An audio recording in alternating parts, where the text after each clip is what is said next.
Ko'p holatlarda tadbirkorlarda savol paydo bo'ladi. Sizlardan ham bunaqa savol paydo bo'lishi kerak.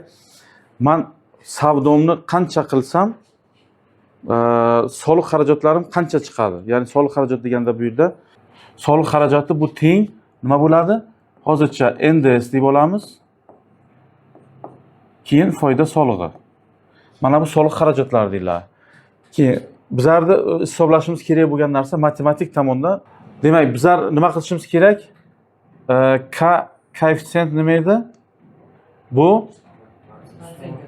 natsenka emas. Bu koeffitsient soliq xarajati bu realizatsiyadagi ulushi. Soliq xarajatlari, ya'ni men soliq bilan NDS bilan foyda solig'im savdoning necha foiz bo'ladi degan savol tadbirkorga shu savol keladi. Men buncha savdo qilsam qancha soliq chiqadi deydi. Tushunaymi? Uni tan narxi deb o'lchamaydi, boshqa bitta qilgan savdosini biladi, to'lagan solig'ini biladi. Bizlar xuddi tadbirkorning kallasida aylangan ikkita ko'rsatkich olyapmiz. Soliq xarajat va realizatsiya. Ya'ni qanaqa shartlarda soliq xarajati realizatsiyaning necha foiz bo'ladi? Masalan, kassaapparatga AOSda bo'ladigan firma kassaapparat urayotganda 4% o'ziniki emasligini biladi. Tushunaymi?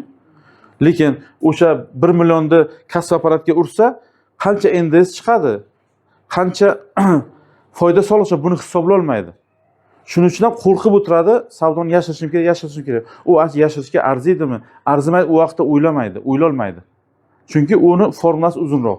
AOSniki esa aylanmadan olinadigan soliq formulasi oson. 100 million urdim, 4 million davlatniki deydi. Ayni biz o'shani ochib chiqamiz. Mana shu koeffitsient topishimiz kerak. Lekin bizlar bilamiz, что bu koeffitsient nimaning funksiyasi? Natsenkaning funksiyasi. Ya'ni natsenka o'zgargan sayin bu ham o'zgaradigan bir-biriga bog'liqligini formulasi. Endi boshlaymiz. Soliq xarajati nimaga teng? Joy-joyga qo'yib chiqamiz. Soliq xarajati teng nima bo'ladi? Realizatsiya, shundaymi? Realizatsiya bilsangiz davom ettiringlar. Realizatsiya bo'lingan 1.12 bu nimani bildiradi? Daromadni bildiradi. Realizatsiyani 1.12 ga bo'lsak, bu bizlarning sof daromadimiz degan. Kassaga urilgan summa bizlar daromadimiz emas. NDSdan ortgan qismi bizlar daromadimiz hisoblanadi. Demak, realizatsiya summasini 1.12 ga bo'lyapmiz. Bu nimani beradi bizlarga? Daromadimiz beradi. Daromaddan ayirib tashlashimiz kerak nimani? Tan narxni. U nimani bildiradi? Demak, realizatsiya, shundaymi? Bo'lingan 1.12 bu nimani biladi? Daromadni bildiradi. Yana shuning nimaga bo'lamiz? 1 nuqta natsenka bo'lingan 100. Tushundingizmi shu formulani? Mana daromadni topdik, ochiqlab yozdik. Endi daromadni 1.05 ga bo'lsak, bizlarga nima chiqadi? Masalan, 5 qo'ysak, 5 natsenka bilan ishlayapman degan odam, mana realizatsiya daromadni natsenkaga bo'lsa, bu nimani qilishimiz kerak? Anamni qilishimiz kerak. Mana bu raqamga bo'lishimiz kerak buni. Mana bu daromad edi, mana bu tan narxi edi. Tushundingmi? Ana endi ikkita qavsni topdik. Yana bir marta aytyapman. Mana bu narsa bizlarning nimamiz? Daromadimiz. Bu narsachi? Tan narx. Tushundingmi?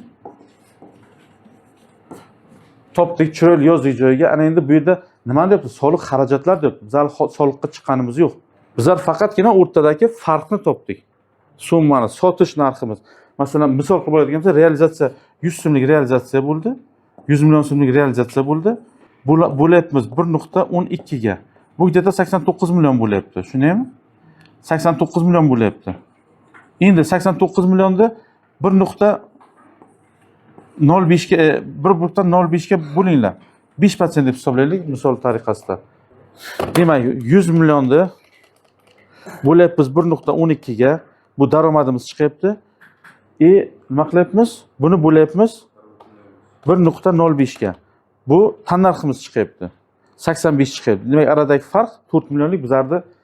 Mana buni bo'lamiz 1.05. 1.05 degan mana bu narsa. 1 plus 5 bo'lingan 100 nima bo'ladi? 1.05 bo'ladi. Shundaymi? 1.05 ga bo'linlari 84 million chiqdimi? Taxminan. Ana demak o'rtada 5 million bizlar foyda qilyapmiz. Ana shu mana bu arasidagi 89 mana bu. Mana buni, mana bu narsa, tushunlaringizmi? Bu esa bu narsa bo'lyapti. Aradagi farq mana bu yerda chiqadi hozir. Ana endi bizlar shu oradagi farqni soliqlarga endi bu yerda bitta haligi qilishimiz kerak. Faraz qilaylik deb aytishimiz kerak. Faraz qilaylik, bizlar xarajatlarimiz yo'q. Faqat tannarx bizlar xarajatimiz deylik. Yoki juda ham kichkina deylik, u narsani hisoblasak hozir haligi bo'lmaydi. Bir prinsipni aniqlashimiz kerak. Ana endi, ya'ni xarajatlar bizlar foydamizga o'ynaydigan narsa. Biz eng yomonini o'ylashimiz kerak. Ana endi bu foydani chiqardimi? Foydaga bizlar necha protsent soliq to'laymiz? 0 plus 27. Shundaymi? Yana tushunmadingiz. 0.12 NDS to'laysizlarmi? Ustamadan 12% NDS to'laysizlar o'zi aslida. Men yana aytyapman, xarid bor, faqat hammasi NDSlik xaridda tovar hammasi. 12% plus yana qancha to'laysizlar? 0.15% to'laysizlarmi? Tushundingmi? Demak, buni o'chirib biza yaxlitlab emas, lo'nda qilib 27 desak to'g'ri bo'ladimi? To'g'ri bo'ladi. Ya'ni buni o'chiraman. La hammasi tushuncha berish uchun bo'ldi. Ya'ni kasrning mahraji surati bu bo'ldi. Endi realizatsiya o'zi nima? Realizatsiya bu mana bu katta summa degan. Mana katta kassa apparatga urilgan summa. Uni hozircha realligicha qolsin. Ana endi bu yoqda realizatsiya. Ya'ni mana buni kasrda buni bo'lsak, bu real bo'ladi. Teng bo'ladi. Mana savdo xarajati. Mana kasrda teng dedik, bu kasrga. Kasrimiz ham sal katta bo'lib ketdi.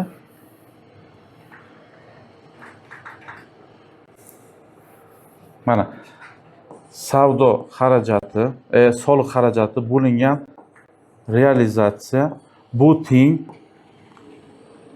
savdo xarajatini ochiq yozdik. Tushundingizmi buni? Endi realizatsiyani o'zini hozircha realizatsiya deb yozib qo'yaylik. Chunki yuqoridagi surat bilan yeyishib ketadigan joylar bu. Endi ochamiz buni. Yana ixchamlashtiramiz. Real 1.12 mana qavsni tashqariga chiqarsak bo'ladimi? Real bo'lingan 1.12 ni qavsdan tashqariga chiqarib bu yoqda nimani yozamiz? 1 minus mana bu 1 minus 1 bo'lingan, tushundingmi? 1 bo'lingan 1 plus n 100. Tushundingizmi shuni? Mana ana bu yerga realni chiqarib qo'ydik. Buni shunday yo'llik qavsdan chiqarib berib qo'ydik. Bu yerda nima qoldi? Joyiga 1 qoldi. Bu yerda ham 1 joyida 1 turibdi. 1 bo'lingan 1 plus n bo'lingan 100 mana. Qavs ichida qoldi. Tushundingizmi? Ana endi bizlar nima qilamiz? Shuni ko'paytirishimiz kerak. 0.27 ga. Yana bo'lishimiz kerak realga, shundaymi? Ana realizatsiyaga bo'ldik. Ana endi bu yerda bu ketadimi? Bu ketadimi? Nima qoladi bu yerda? 1 bo'lingan 1 taqsim 1/12 qoladi, tushundingmi? Ketgandan keyin bu yerda ko'paytirilgan nima qoladi? Bundan bu qoldi 1 minus 1 plus n 100. Ko'paytirilgan 0.27, tushundingmi? To'g'rimi? Bu yerda nima bo'ladi? 1 bo'ladi. Demak, buni bu yerga yozishimiz mumkin. Joyda tejasi uchun nima qilamiz? 0.27 ni mana bunga ko'paytirsak bo'ladimi? Necha chiqadi? 1 bo'lingan 1.12 ko'paytirilgan 0.27, shundaymi? Ana 24 u 107 bo'lyapti. Demak, mana buni o'rniga va buning o'rniga bizlar ko'paytmasini yozib qo'yishimiz mumkin. 0.24 u 107. Shundaymi? 24 u 107. Bu bunga taalluqli joyi yo'q. Demak, buni arasiga buni qo'ysak bo'ladimi joyiga? Nima bo'ladi? 1 ni yozmaymiz endi. 24 107 oldik. Ko'paytirilgan 1 minus 1 plus n 100. Nima deyapsizlar? Ha, bu yerda 1 qolib ketibdi, shundaymi? Birdan ko'paytiramiz. Tushuntirdimki qanday kelishini. Demak, mana bu yerda buni bunga ko'paytiramiz. Necha chiqadi? 24 107 chiqadi, shundaymi? Bo'ldi, mana buni mana buni oldik, inobatga oldik. Ana mana buni yozishimiz kerak. Ko'paytirilgan 1 minus 1 taqsim 1 plus n bo'lingan 100. To'g'rimi shu endi? To'g'rimi shu? Oldik 1 minus 1 taqsim yozdik. Mayli qilib qo'yaylik. Chiroyli bo'lish uchun. Buni o'chiramiz bo'lsa, bu kerak emas bizga. Ana endi bu yerdan chiqamiz. Bu yerdan qanday qilamiz? Ko'paytiraylik ham 0,27. Shundaymi? 0,24 107 minus shundaymi? 0,24 107 bo'lingan 1 plus n bo'lingan 100. Ixchamlashdimi? Buni ikkalasini 100 gami? Shunday qilmoqchimisizlar? Hay, mayli yozaylik. 0,24 107 minus 24 107 bo'lingan 100 plus n. Mana ixchamla, yana ham ixchamlashdi, shundaymi? Ana endi buni 100 ga ko'paytiramizmi o'zi? 100 plus nega ko'paytirasizlar? 100 plus n ga ko'paytiramiz. Ha, uni bu yoqqa ko'paytiramiz. 0,24 ni 100 plus n ga ko'paytirishimiz kerak. 24 107 100 plus n, shundaymi? Shu nimaga teng bo'ladi? 24 107 plus n. Mayli, buni hozir men bu yerda konspektda yozganman. Bu yoqda sal adashib ketyapman. Xullas, mana shunaqa formulani o'zingiz davom ettirasizlar. O'zingiz davom ettirasizlar. Oxirida chiqadigan natija, xullas oxirida mana bunaqa natija chiqishi kerak. Buni davom ettirsalaringiz k teng mana shu qoladi o'zi. Mana k teng 0,24 107 mana 0,24 107 boshqa bundan ixchami yo'q. 1 minus 1 bo'lingan 1 plus n bo'lingan 100. Bormi shunaqa narsa bu yerda? Bor. Bo'ldi, mana shu narsa. 24 107 taqsim 100 plus n bo'lib qoladi. Ana shunday bo'ladi. Aytinglar qan? 0 butun 0 butun 24 107 n taqsim 100 plus n. Yana bor. N 100 plus n. Shuni qisqarmasdan 107 oldi n bor. 107 oldi n bor. 26 mana n bo'lingan 100 plus n. Bo'ldi, ixchamlashdi, bundan ixcham bo'lmaydi. Demak, ko'ryapsizlarmi, bu kasrdan ham, maxrajdan ham, suratdan ham ishtirok etyapti. Bu nima degani? Bu degani k bilan n bir-biriga to'g'ri proporsional emas. Ya'ni funksiyasi to'g'ri chiziq emas degani. Egri chiziq degani buni. Agar k faloncha, masalan k teng a ko'paytirilgan n plus b bo'lsa edi, bu to'g'ri chiziq bo'lardi. Hosilasi 1 ga teng bo'lardi. To'g'ri chiziq bo'ladi, lekin bu to'g'ri chiziq emas, chunki kasrda, maxrajdan, suratdan ham, maxrajdan ham ishtirok etyapti bu. Qisqarmayapti bir-biridan. Mana bu holatga kelmaganligi uchun bu egri chiziq degani. Ana endi buni tushundingiz, ha? Mana oxiri borib chiroyli qilib yozdikmi? Mana buni uchiramiz bo'lmasa. Ana endi bizlar erishishimiz kerak bo'lgan narsa topdik mana. K teng diktovat qilinglar. 0 24 107 107 shundaymi? N bo'lingan 100 plus n. Yana ham qulay yozilishi uchun yozamiz yana k teng 0,24 107 n bo'lingan 100 plus n. Bo'lib, bundan boshqa hech ham bo'lmaydi. Demak, biz topmoqchi bo'lgan narsa ham ana shu narsa edi. Tushunlaringizmi? Bir-biriga bog'liqligi mana bu. Ha, bu narsa nimani beradi desa, bizlar buxgalter sifatida, matematik sifatida ana bu narsaga erishishimiz kerak. Oddiy narsa, soliq QQS ichidagi realizatsiya ulushi, ya'ni K bu yoqda natsenka boshlaydi, mana bu ustama. Mana ustama 0 dan 5, 10, 15, 20, 25, 30, 35 har xil raqam bo'lishi mumkin, faoliyat turi bo'lishi mumkin. Masalan, xizmat sohasida juda ham katta natsenka chiqadi. Ulgurji savdo sohasida juda ham kichkina natsenka chiqadi. Chakanada sal ko'proq chiqadi. Ishlab chiqarsa undan ham ko'proq chiqadi. Faoliyat turiga qarab ustamalar o'zgaradi.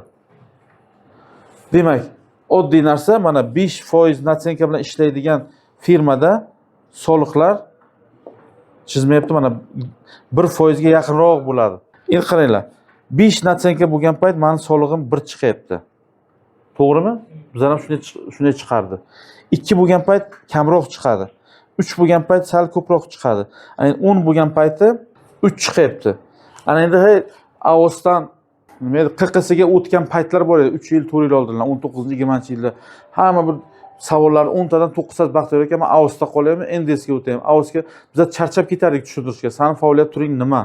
Natsenka nimaligini bilmasdan turib, men senga u yoki bu soliq rejimi to'g'ri keladi deb ayta olmasdik. Shu juda ham qiynalardik. Hozir hamma o'tib qoldi.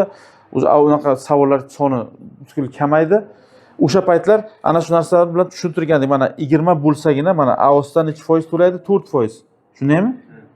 AOSda savdodan tushgan puldan 4% to'lashi uchun tushgan puldan QQS plus NDS 4% chiqishi uchun 20% dan 20% ustama bo'lsagina AOS bilan haligi bir-biriga teng kelardi. Sal farqi bor, 20 nuqta nima-yu, obrazni qilib aytganda 20 bo'lgan payti 4 bo'lardi. Keyin o'shada aytardik biza, aka, siz 20% dan ziyod natsenka bilan ishlasangiz, sizga NDS выгодно. Chunki 25 bo'lib ketaversa, mana soliqlar ko'payib ketadi, tushunaymi? Tushgan puldan AOS summasi desak. Bu yerdan ham AOS deb ishlayotgan bo'lsak, mana bu ustamalarda ustamalar nima bo'lishidan qat'iy nazar 4 ta to'lardi. Tushundingmi? Ustama nimaiki bo'lsa 100% bo'lsa ham, mana bu AOS chizig'i desak, ustama qancha bo'lsa ham 4% to'lardi. Endi o'shanda biz aytaydik, agar sizni ustamangiz 20 dan past bo'lsa, siz NDS sizga выгодно derdik. Chunki NDS qayta 4lar tagida yuribdi, tushundingmi? Tushunyapsizlarmi? Mana ustama 20 bo'lgan payti soliq 4 yurdi. Ana bu territoriya NDSni выгодно bo'lgan, ya'ni qulay kelgan joyi bo'ladi. Bu tomoni esa AOSning to'g'ri kelgan joyi. Chunki mana bunga ketib 4 dan keyin 4 bo'lib ketardi AOS bo'lsa.